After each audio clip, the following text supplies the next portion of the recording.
சமூகம் எடுத்து செயல்பட வேண்டிய மிக முக்கியமான காரியம், உங்கள் கண்களுக்கு முன்னால் தெரியக்கூடிய நன்மையை ஏவுங்கள், தீமையை தடுங்கள். அல்லாஹ்வின் உதவியை இந்த செயல் கொண்டு வரும். ரசூலுல்லாஹ் ஸல்லல்லாஹு அலைஹி வஸல்லம் அவர்கள் சொன்னார்கள், நீங்கள் நன்மையை ஏவுங்கள், தீமையை தடுங்கள். அல்லது நீங்கள் நன்மையை ஏவி தீமையை தடுக்கவில்லை என்றால் அல்லாஹ் ரப்புல் ஆலமீன் அவருடைய வேதனையை உங்கள் மீது இறக்குவான். அதற்கு பிறகு அல்லாஹுவை நீங்கள் அழைப்பீர்கள், ஆனால் அல்லாஹ் அதற்கு பதில் சொல்ல மாட்டான்.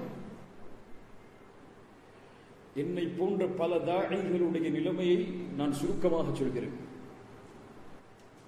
சமூகத்துடைய பலரின் நிலைமையும் எடுத்து சொல்கிறேன்.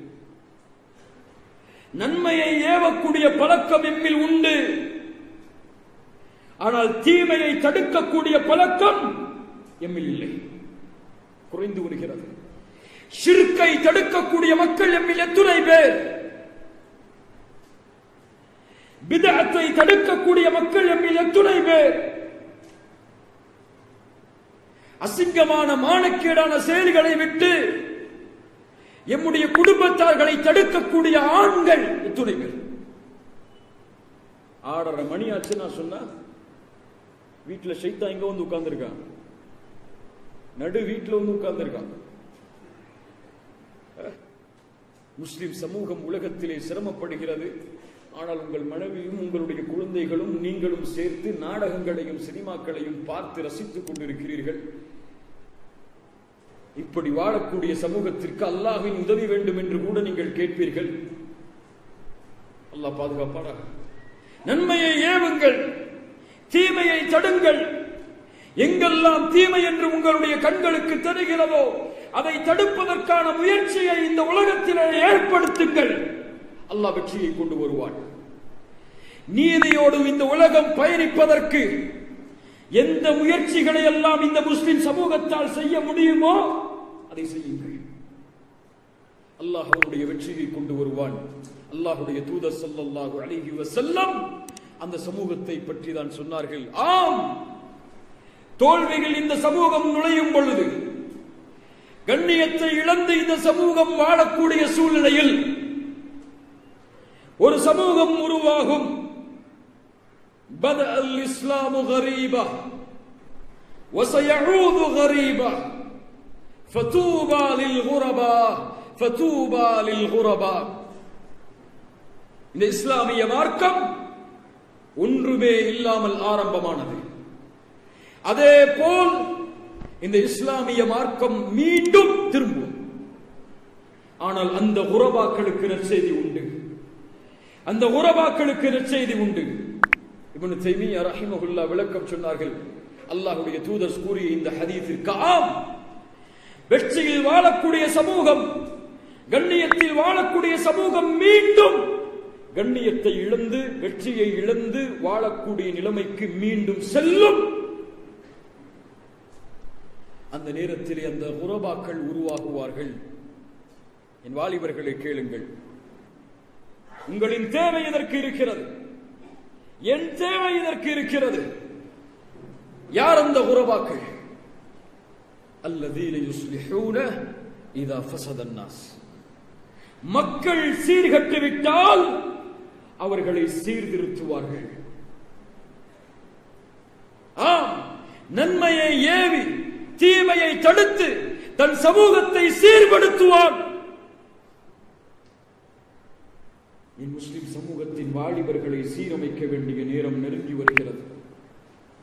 நமக்கு எதிரே இருக்கக்கூடிய பிரச்சனைகளும் சோதனைகளும் நாம் தாங்க முடியாத சோதனைகளும் பிரச்சனைகளும்.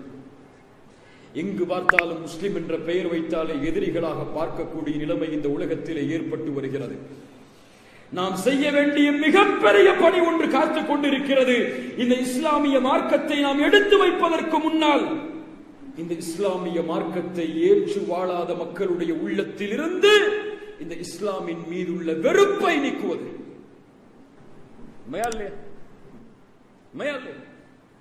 இந்த முஸ்லிம்களை இந்த உலக சமூகம் பார்க்கக்கூடிய பார்வை ஒரு பயத்தோடு, ஒரு அச்சமற்ற சூழ்நிலையில் முஸ்லிம்களா இவர்கள் பயங்கரவாதிகளாக இருப்பார்களோ, இவர்கள் தீவிரவாதிகளாக இருப்பார்களோ, இவர்கள் நாட்டுடைய ஒற்றுமையை குலைத்து விடுவார்களோ என்று மீடியாக்களாலும் இந்த முஸ்லிம் சமூகத்தை எதிர்க்க வேண்டும் என்று மட்டும் வாழக்கூடிய சில இயக்கங்களாலும் பரப்பப்படும் சூழ்ச்சி வலையில் பலர் இந்த பூமியில் ஆட்பட்டு விட்டார்கள்.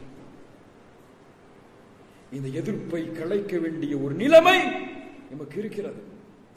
அந்த கடமை நமக்கு உண்டு. அதை நிறைவேற்றுவதற்கு எமக்கு தேவை. அல்லாஹ்வுடைய தூதர் ஸல்லல்லாஹு அலைஹி வஸல்லம் இந்த சமூகத்திலே ஏற்படுத்திய கண்ணியம். இங்கே இந்த கண்ணியம்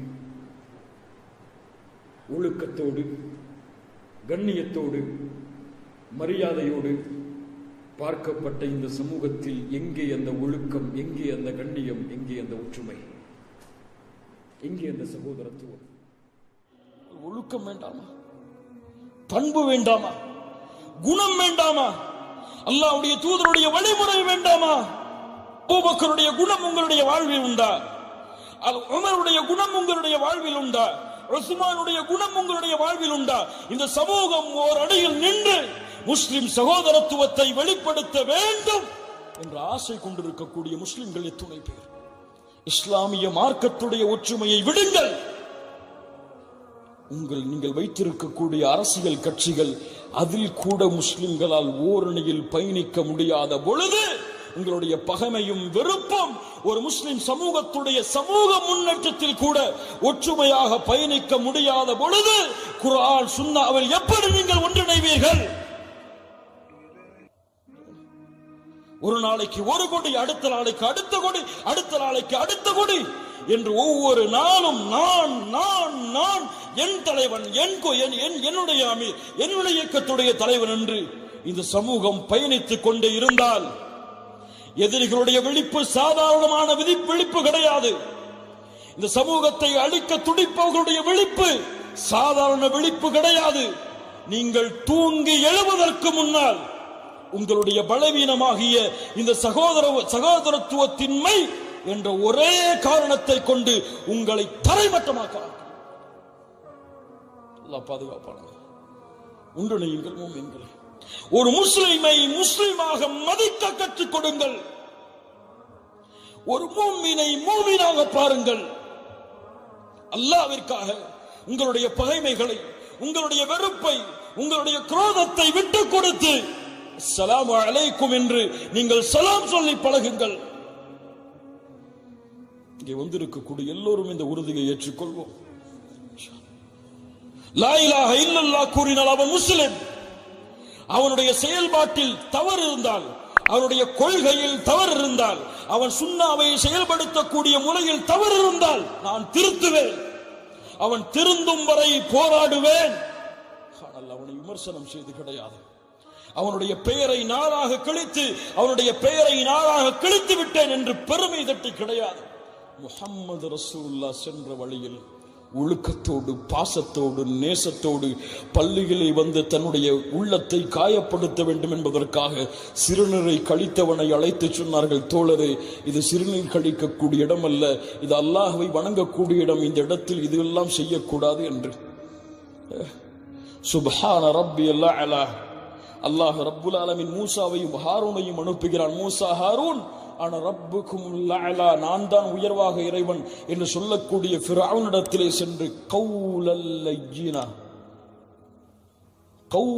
லய்யினா, மென்மையான வார்த்தையை கொண்டு பேசும் மூசா. ஆனா ரப்புக்குமுல் அலா. கதாதா ரஹிமஹுல்லாஹ் சொன்னார்கள், ஆனா ரப்புக்குமுல் அலா என்று சொன்னவனிடத்திலேயே மென்மையாக பேசுங்கள் என்று அல்லாஹ் கட்டளையிட்டால் சுப்ஹான ரப்பியல் அலா என்று சொல்லக்கூடிய முஸ்லிம் இடத்திலே ஏன் மென்மையாக பேச மாட்டாய்?